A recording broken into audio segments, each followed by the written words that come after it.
Hello friends, welcome to my YouTube channel Learn Vocabulary.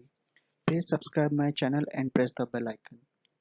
Friends ये मेरा पहला video है तो मैं यहाँ पे बताना चाहूँगा कि मैंने यहाँ पे vocabulary जो है मैं बताना चाहता हूँ यहाँ पे कि वर्ड उसके मीनिंग उसके सिनोनिम्स और उसके एंटोनिम्स। जो लोग बिगनर हैं जिनको नहीं पता कि सिनोनिम्स का मतलब क्या होता है या एंटोनिम्स का मतलब क्या होता है तो मैं ये बताना चाहूँगा कि सिनोनिम्स होता है पर्यायवाची शब्द या फिर समान अर्थ वाले शब्द और एंटोनिम्स का मतलब होता है विलोम शब्द या फिर उल्टे शब्द विपरीत शब्द जो सिनोनिम्स के उल्टे होते हैं। फॉर एग्जाम्पल जैसे मैं एक एग्जाम्पल ले लेता हूँ एम। ये एक वर्ड मैंने ले लिया एम। एम का मतलब होता है उद्देश्य। तो उद्देश्य के जो सिनोनिम्स होते हैं वो होता है टारगेट और गोल भी होता है इसका सिनोनिम।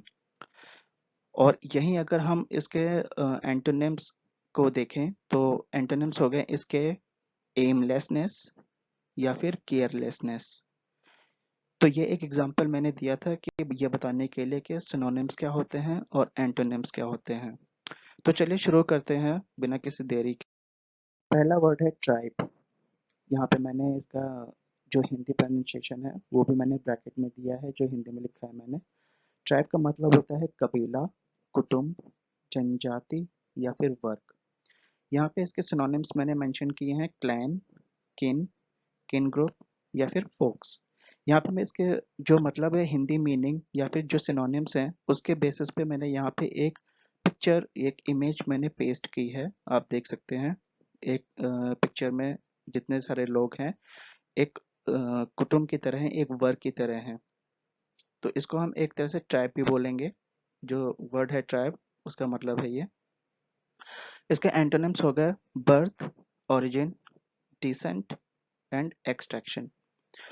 इसका जो एंटोनिम है उसके अकॉर्डिंग मैंने यहाँ पे एक पिक पेस्ट की है। यहाँ पे मेरा पिक्चर्स पेस्ट करने का एक ही मतलब है ताकि इजीली समझ में आ जाए चीजें जो मैं बताना चाह रहा हूँ। तो चलिए इसके टाइप के एग्जांपल्स देख लेते हैं।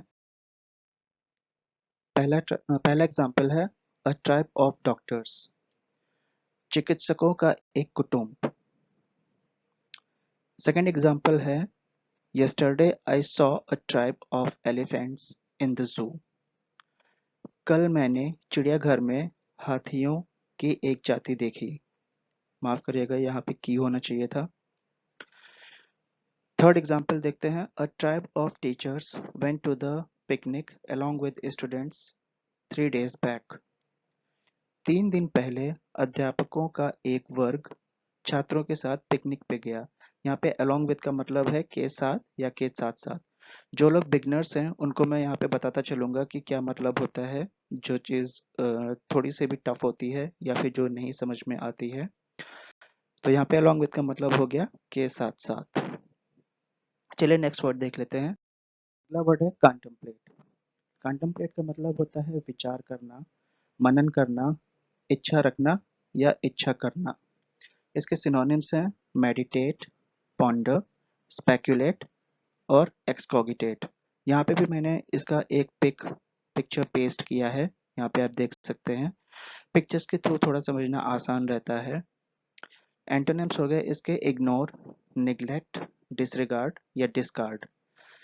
देखिए पिक के थ्रू आप एंटोनिम भी इसका समझ सकते हैं जो मैंने यहाँ पे मेंशन किया है। जितने भी एंटोनिम्स मैंने मेंशन किए हैं यहाँ पे। इग्नोर का मतलब होता है नज़रअंदाज करना या फिर हटाना या फिर जो है नेग्लेक्ट का भी मतलब होता है अपमान करना, उपेक्षा करना, निरादर करना। तो सेम मीनिंग डिस्कार्ड का भी होता है और डिसरिगार्ड का भी होता है। आप चाहें तो गूगल पे चेक कर सकते हैं इनके मीनिंग। मीनिंग भले ही डिफरेंट हो लेकिन उनका मतलब एक ही निकलेगा। चलिए अब देख लेते हैं कंटेम्पलेट के हम एग्जाम्पल्स। पहला एग्जाम्पल है I can't even contemplate about sharing my room with someone. मैं अपना कमरा किसी के साथ बांटने के बारे में विचार भी नहीं कर सकता हूँ। सेकंड इसका एग्जांपल है he wrote to his family saying that he would contemplate moving in order to live in Spain। उसने अपने परिवार को लिखा यह कहते हुए वह स्पेन में स्थान परिवर्तन के लिए सोचेगा। यहाँ पे देखिए रोट सेकंड फॉर्म है राइट की, तो यहाँ पे आएगा लिखा। राइट माने होता है लिखना, और रोट्स पास्ट फॉर्म हो गया, इसका सेकंड फॉर्म हो गया, तो यहाँ पे आएगा लिखा। और यहाँ पे ही वुड कंटेम्पलेट यानी कि वह सोचेगा। थर्ड एग्जाम्पल देखते हैं इसका। He contemplated to give a charity instead of extravagant. उसने फजूल खर्च के बजाय धर्म दान देने का सोचा। तो ये थे कंटेम्पलेट के एग्जाम्पल्स। नेक्स्ट वर्ड है फ्लटर। फ्लटर का नाउन में जो मतलब होता है वो होता है फड़फड़ाहट, छोटा दाव, धड़कन या फिर संवेग। और वर्ब में जो इनके मीनिंग होते हैं वो होते हैं पर फड़फड़ाना, गड़बड़ा देना, धड़कना या लहराना। यहाँ पे इमेज के थ्रू आप समझ सकते हैं। जो ऊपर जो इमेज मैंने लगाई है इसमें फ्लटर का एक जो रेड कलर से मार्क दिया गया है उसके थ्रू आप समझ सकते हैं जो रेड कलर का लाइन जा रही है कि किस तरह से जा रही है। तो फ्लटर का मतलब यही होता है। इसके जो एंटोनिम्स हैं स्टे, काम, स्टेडी, रिमेन। और के थ्रू आप ये चीज देख सकते हैं कि जो स्टेडी स्टेटस में दी गई है वो दिखाता है कि ये कितना स्टे है, मतलब कितना स्टडी है, कितना काम है। तो ये डिफरेंस है फ्लटर के सिनोनिम्स और एंटोनिम्स में। अब फ्लटर के एग्जाम्पल, पहला एग्जाम्पल है her eyelids begin to flutter. उसकी पलकें फड़कनी शुरू हो गईं।